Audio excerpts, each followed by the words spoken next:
दोस्तों, आज की कहानी का नाम है मौत का गेम, जिसका पार्ट 1 मैं आपके लिए लेकर आया हूँ। तो चलिए कहानी की शुरुआत करते हैं। सावन का महीना है। दिल्ली में सावन के महीने में बारिश पूरे दिल्ली को गीला कर देती है। पत्तों से लेकर सड़कों तक और सड़कों से लेकर इंसानों तक, सब ऊपर से लेकर नीचे तक भीग जाते हैं।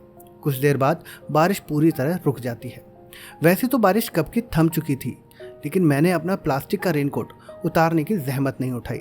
जब बारिश नहीं भी हो रही थी, तब भी मैंने प्लास्टिक के नीले से रंग का घिसा पिटा रेनकोट पहना हुआ था। उस रेनकोट को मैं हमेशा ही अपने जिस्म से अलग करने से डरता था, जैसे वो मेरा खुद का एक पार्ट बन गया था। मेरी पैंट की हालत भी पीछे से बहुत नाजुक हो चुकी थी और कमीज भी किसी भी समय मेरे जिस्म का साथ छोड़ने को तैयार थी। रेनकोट की वजह से ही मेरे कपड़ों की ये हालत ढकी रहती थी। देखने में मेरा हुलिया भी काफ़ी खराब हो गया था। मेरे सिर के बाल बढ़े हुए थे और बिखरे हुए थे। मैंने शेव कब से नहीं की थी, ये बात खुद भूल चुका था। इन तमाम बातों की वजह से और 2 दिन से खाना ना खाया होने की वजह से मेरे चेहरे से लाचारी और गरीबी दोनों टपक रही थी। साथ ही मैं कमजोरी भी महसूस कर रहा था।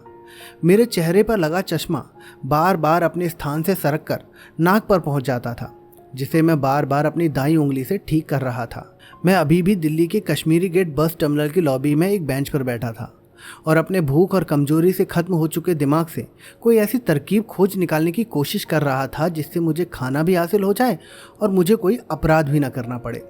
भूख की वजह से मेरी जो हालत थी, उससे ऐसा समय भी जल्द ही आने वाला था जब मैं पेट भरने का जुगाड़ करने के बारे में सोचने लगता। मुझे कोई तरकीब नहीं सूझ रही थी। जो आसान तरकीब बार बार हथौड़ी की तरह मेरे दिमाग में बज रही थी, वो इतना टूट चुकने के बावजूद भी मुझे पसंद नहीं थी। अभी मैं हालात से इस हद तक समझौता करने के लिए तैयार था कि मैं भीख भी मांगने लगता, लेकिन अभी मैं भीख मांगने से कम गिरे हुए तरीकों पर गौर कर रहा था।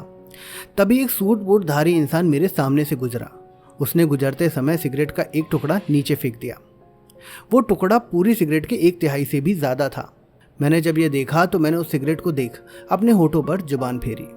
खाना मैंने वैसे भी 2 दिन से नहीं खाया था, लेकिन सिगरेट मैंने 1 हफ्ते से नहीं पिया था।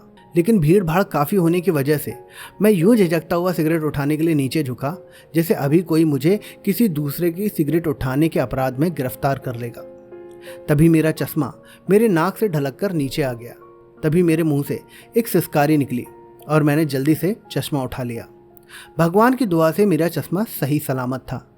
तभी मैंने दूसरा हाथ बढ़ाकर सिगरेट का जलता हुआ टुकड़ा उठा लिया। फिर मैंने चश्मे को मजबूती से नाक पर जमाया और सिगरेट का टुकड़ा होठों से लगा लिया, जिसके बाद मैं बड़े प्यार से सिगरेट के छोटे छोटे कश लगाने लगा। सोच रहा था कि शायद सिगरेट के धुएं की गर्मी से मेरे दिमाग की मोम पिघले और मुझे पेट भरने की कोई तरकीब सूझ जाए। एक जमाना था जब सिगरेट पीना तो दूर, अपने रीत रिवाजों की वजह से मैं उसको छूने तक को तैयार नहीं होता था। लेकिन ना अब वो जमाना बाकी था और ना उस जमाने का मैं बाकी था। अब मैं एक बहरूपिये की ज़िंदगी जी रहा था और इस ज़िंदगी में सिगरेट जैसी मामूली चीज़ से परहेज की कोई गुंजाइश नहीं रह गई थी। आज मैं सुनील गुमनाम दिल्ली के ISBT बस स्टैंड की बेंच पर बैठा हुआ इतनी बड़ी दुनिया में एकदम तन्हा अकेला इंसान था, जिसने 2 दिन से खाना नहीं खाया था। तभी मेरे कानों में एक आवाज़ पड़ी। मैंने सर उठाकर देखा तो मेरे सामने एक कुर्ता पाजामा और सूरत से गुजराती लगने वाला लगभग 45 साल का गोल मटोल आदमी खड़ा था। उसकी नज़र मेरे चेहरे पर टिकी हुई थी। ये सुनकर मैंने उसे बोला, हाँ बोलिए। जिसके बाद उस आदमी ने सिगरेट का आखिरी कश लगाकर उसे ज़मीन पर फेंक दिया। कई बार आदमी की जुबान से निकला एक इकलौता शब्द भी उसके दिल में झांकने का रास्ता बना देता है। शायद ऐसा ही कुछ मेरे बारे में उस गुजराती ने महसूस किया। शायद उसे मेरे ऐसे संस्कारी जवाब की उम्मीद नहीं थी।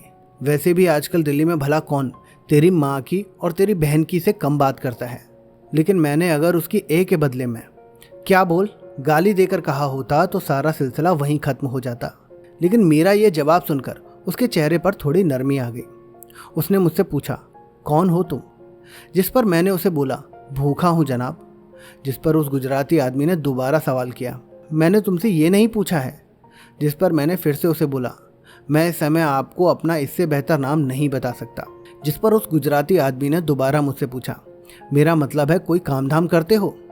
जिस पर मैंने उसे जवाब दिया, एकदम बेकार हूँ जनाब, कोई काम या कैसा भी काम दिलवा दीजिए ना।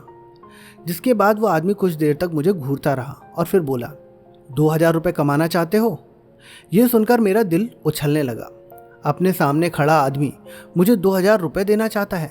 तभी मेरे दिमाग में अपराध वाली बात घूमी, इसलिए मैंने उससे पूछा, बदले में मुझे क्या करना होगा? जिस पर उस गुजराती आदमी ने जवाब दिया, कुछ भी नहीं, काम बहुत आसान है। अगर तुम वाकई भूखे हो तो तुम्हें उसको करने में कोई ऐतराज भी नहीं होगा। जिस पर मैंने दोबारा पूछा, काम क्या है? इस पर उस गुजराती आदमी ने मुझे देखा और मैंने उसे देखा। अब आगे क्या होता है और उस कहानी में उस गुजराती आदमी को सुनील से क्या काम था, ये जानने के लिए हमें अगले पार्ट का इंतज़ार करना होगा। तब तक के लिए आप हमारी वीडियो देखते रहिए।